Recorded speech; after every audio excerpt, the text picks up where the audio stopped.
স্বাগত।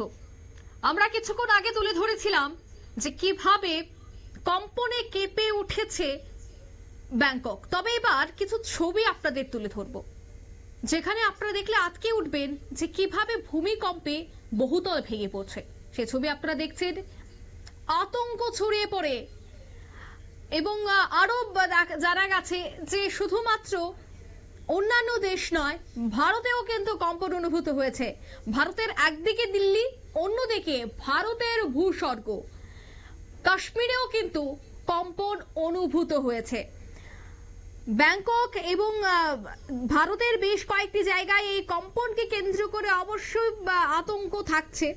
তবে সে বিষয়ে আরো বিস্তারিত জানবো। টেলিফোন লাইনে যুক্ত হয়ে গেছে প্রতিনিধি রাজীব দত্ত। রাজীব, 7.7 রিক্টার স্কেলে কম্পনের মাত্রা এবং দেখা যাচ্ছে ভিডিওতে যে বহুতল ভেঙে পড়েছে এবং একটি নেই, এখানে দেখা যাচ্ছে বহুতল ভেঙে পড়েছে।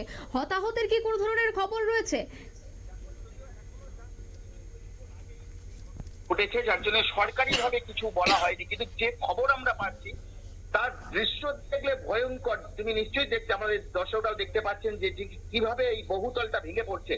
এবং এইরকম বহু ব্যাংকক শহরে কিন্তু যে এরকম অনেক বহুতল ভেঙে পড়েছে, বহু হোটেল ভেঙে পড়েছে এমন দাবি করা হচ্ছে। তার ছবিও আমরা দেখছি। এবং সেই সময় জানো যে ব্যাংককে এখন প্রচুর পর্যটক রয়েছেন, তারা অনেকেই আটকে পড়েছেন এমনও দাবি করা হয়েছে। অনেক জায়গায় বহুতলে ভেঙে পড়েছে, সে বহুতলে আটকে পড়েছে। অর্থাৎ একটা ভয়ঙ্কর কাণ্ড ঘটে গিয়েছে মায়ানমার এবং ব্যাংকক জুড়ে, এবং তার কম্পন অনুভূত হয়েছে কিন্তু দিল্লিতে। কাশ্মীর ভ্যালিতেও কিন্তু কম্পন হয়েছে 1:58 নাগাদ, অর্থাৎ রাত্রি 1:58 নাগাদ এই কম্পন হয়েছে। বলা হচ্ছে যে 5.3। এবং যে সারা ভারতবর্ষের এখনো বিস্তারিত খবর কিন্তু আসেনি, কিন্তু যেটুকু পাওয়া যাচ্ছে যে বহু জায়গায় এই ভূকম্প হয়েছে এবং সব থেকে বেশি ক্ষতিগ্রস্ত হয়েছে যে সেটা ব্যাংকক। এবং সেখানে কিন্তু 7.7 রিক্টার স্কেলে ভূকম্প হয়েছে। এবং যেটা বলছিলাম এর আগের বার যে আফটার শক, যে তারপরের যে আফটার শক, জানো যে আফটার শকটা ততটা তীব্রতা থাকে না, আমরা অনেক সময় দেখেছি। কিন্তু এবারে যে আফটার শক যেটা হয়েছে সেটা 6.8, অর্থাৎ ব্যাংককে এই আফটার শকটা হয়েছে, যার ফলে কিন্তু প্রচুর ক্ষতিগ্রস্ত হয়েছে। যদিও অফিসিয়ালি বলছি এখনো কিন্তু কিছু বলা হচ্ছে না, কিন্তু তাতে যেটুকু খবর আমরা পাচ্ছি যে বহু মানুষ মৃত্যুর আশঙ্কা করা হচ্ছে। বহু জায়গায় মানুষ আটকে পড়েছে, যেটুকু বিভিন্ন সংবাদ মাধ্যম দাবি করছে, বিশেষ করে ব্যাংককের সংবাদ মাধ্যম তারাও দাবি করছে যে বহু জায়গায় আটকে রয়েছেন। কারণ এমন অনেক জায়গায় বহুতল ভেঙে পড়েছে যে সেখানে মানুষের চিৎকার আসছেন এবং সাংবাদিকরা শুনে এই খবর তারা দিচ্ছেন যে তারা শুনতে পাচ্ছেন যে সেই বাঁচানোর জন্য তাদের চিৎকার করে যাচ্ছেন। তো সকালেই যেহেতু এই ঘটনা ঘটেছে কিছুক্ষণ আগেই, তো সেই সময় অফিস চলছিল, বহু মানুষ বাড়িতে ছিলেন, তারা অনেকেই ভয়ে আতঙ্কে রাস্তায় নেমে আসেন। কারণ এখন যেটা দেখা যাচ্ছে রাস্তায়, আমরা ছবিটা দেখতে পাচ্ছি যে বহু মানুষ রাস্তায় কিন্তু এসে দাঁড়িয়ে আছেন, অনেকে চিৎকার করছেন, কাঁপছেন, কারণ তারাও হয়তো এরকম দৃশ্য কিন্তু আগে কখনো দেখেননি। কারণ ব্যাংককে এই ধরনের ভূকম্প আমরা জানি না যে আগে এরকম কখনো হয়েছে কিনা, কারণ তীব্রতা ছিল 7.7। অর্থাৎ এত তীব্রতায় ভূকম্প হওয়ার ফলে কিন্তু ক্ষতিগ্রস্ত হয়েছে প্রচুর। যেহেতু কিছুক্ষণ আগেই হয়েছে, এখনো সেখানে উদ্ধারকারী দল বহু জায়গায়, কারণ এতটা ক্ষতিগ্রস্ত হয়েছে বলে দাবি করা হচ্ছে যে বহু জায়গায় উদ্ধারকারী দলও পৌঁছাতে পারেনি। এখন দাবি আমরা দেখছি, বিভিন্ন সংবাদ মাধ্যম দাবি করছে যে মধ্যপ্রদেশেও কিন্তু ভূকম্প অনুভূত হয়েছে, এমনটা বলা হয়েছে, যেখানে তীব্রতা হচ্ছে 3.5। অর্থাৎ একটা বিশাল এরিয়া জুড়ে কিন্তু এই ভূকম্পটা সকালেই হয়েছে। তার মধ্যে সব থেকে বেশি হয়েছে কিন্তু ব্যাংকক এবং মায়ানমার এরিয়াতে, এবং তার মধ্যে ক্ষতিগ্রস্ত হয়েছে ব্যাংককে। কারণ বহু দেশের পর্যটক তারা এই সময় ওখানে যান, যেহেতু গ্রীষ্মকাল, তারা বেড়াতে যান এবং তারা আটকে পড়েছেন। অর্থাৎ আমাদের দেশেও প্রচুর মানুষ ব্যাংককে যান। এখনো পর্যন্ত কিন্তু খবরাখবর মিলছে না, কারণ এতটা জোরালো ভূকম্প হয়েছে যে কমিউনিকেশন সেটাও কিন্তু যোগাযোগ ব্যবস্থাও নাকি ক্ষতিগ্রস্ত হয়েছে বলা হচ্ছে। আর যেটুকু দাবি আমরা দেখতে পাচ্ছি যে উদ্ধারকারী দল এখনো পর্যন্ত সেভাবে কিন্তু কোথাও পৌঁছায়নি।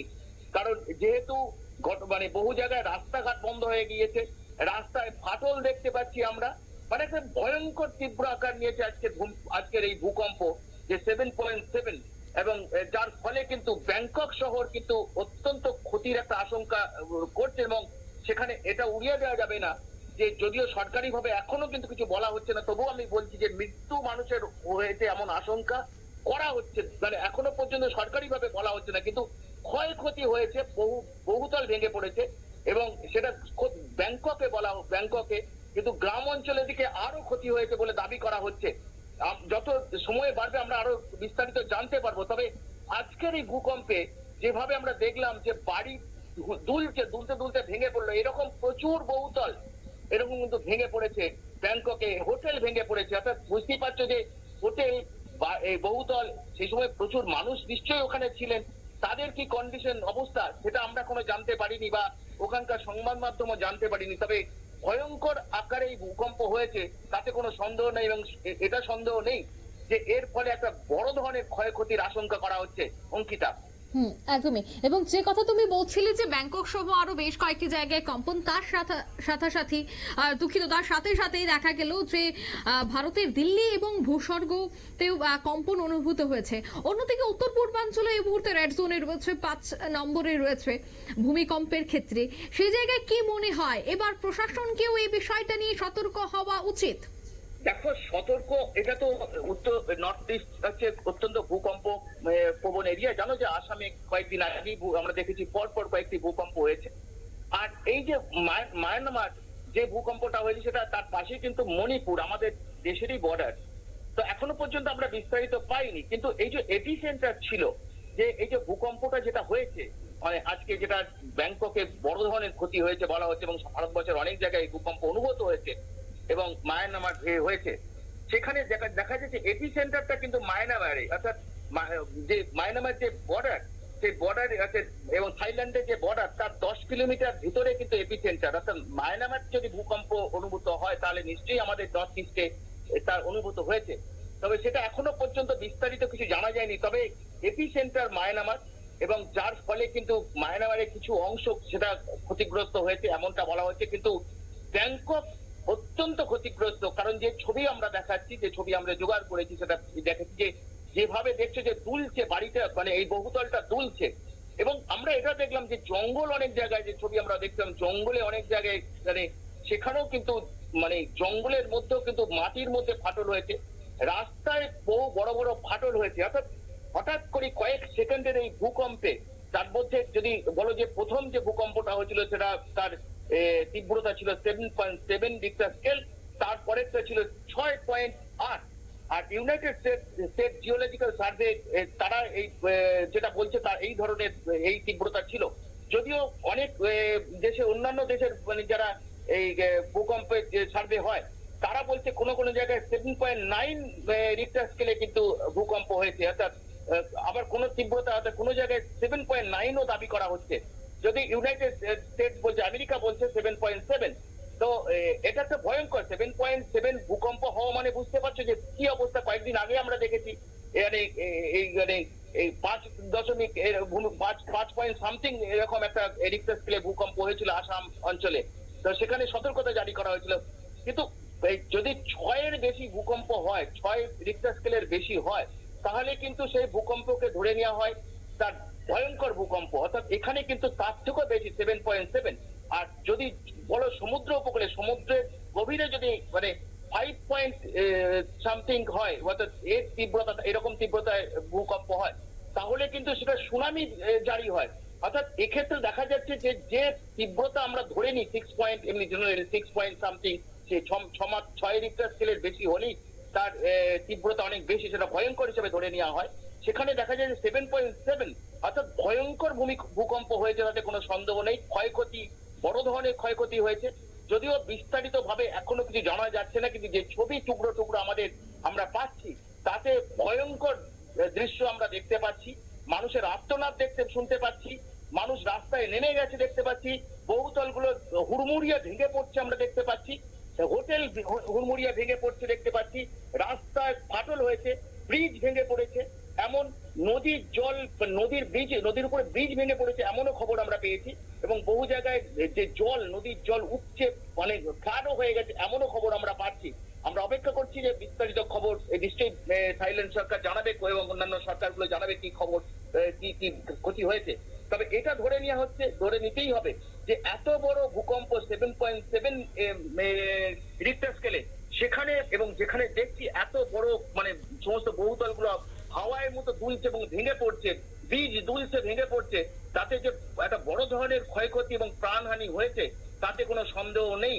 যত সময় যাবে এই নিয়ে আমরা জানতে পারবো, কিন্তু যেহেতু কিছুক্ষণ আগেই ঘটনাটা ঘটেছে এখনো বিস্তারিত জানা যায়নি, কারণ যে উদ্ধারকারী দল তারা কোনো জায়গায় এখনো পৌঁছাতে পারছেন না। তাদের মূল কারণটা হচ্ছে যোগাযোগ ব্যবস্থাও কিন্তু বিচ্ছিন্ন হয়ে গেছে অনেক জায়গায়, ব্যাংককে এমনটাই বলা হচ্ছে, যার ফলে সময় লাগবে উদ্ধার করতে। কিন্তু অনেক জায়গাতে মানুষ আটকে রয়েছেন এমনটাও দাবি করা হচ্ছে। দাবি শুধু নয়, আমরা শুনতে পাচ্ছি, যে ছবি আমরা দেখতে পাচ্ছি, দেখছি যে ছবি আমরা দেখাচ্ছি, সেখানে মানুষ চিৎকারও করছে। আমরা এরকম বহু মানুষ রাস্তায় দাঁড়িয়ে আছেন, তারা বলছেন যে তারাও কোন রকমে বেঁচেছেন, ভিতরে রয়েছেন। তবে এরকম আশঙ্কা করা হচ্ছে যে প্রচুর পরিমাণ, একটা বিরাট পরিমাণ ক্ষয়ক্ষতি হয়েছে খোদ ব্যাংকক, থাইল্যান্ডের রাজধানী ব্যাংকক শহরে। অঙ্কিতা, ধন্যবাদ।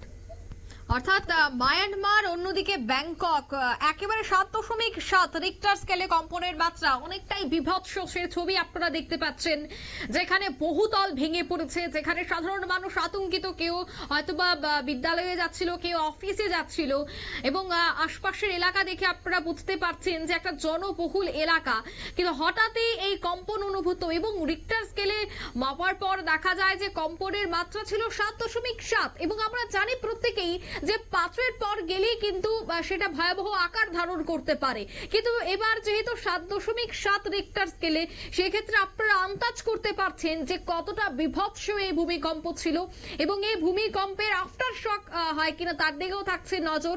অন্যদিকে থাইল্যান্ড প্রশাসন এবং ব্যাংকক প্রশাসন, তার পাশাপাশি মায়ানমার প্রশাসন কি জানায়, সরকারিভাবে কি তথ্য তারা দেয়, রিপোর্ট কি পেশ করে, সেটাই দেখার। নিয়ে নিচ্ছে এই মুহূর্তে ছোট্ট একটি বিজ্ঞাপন বিরতি।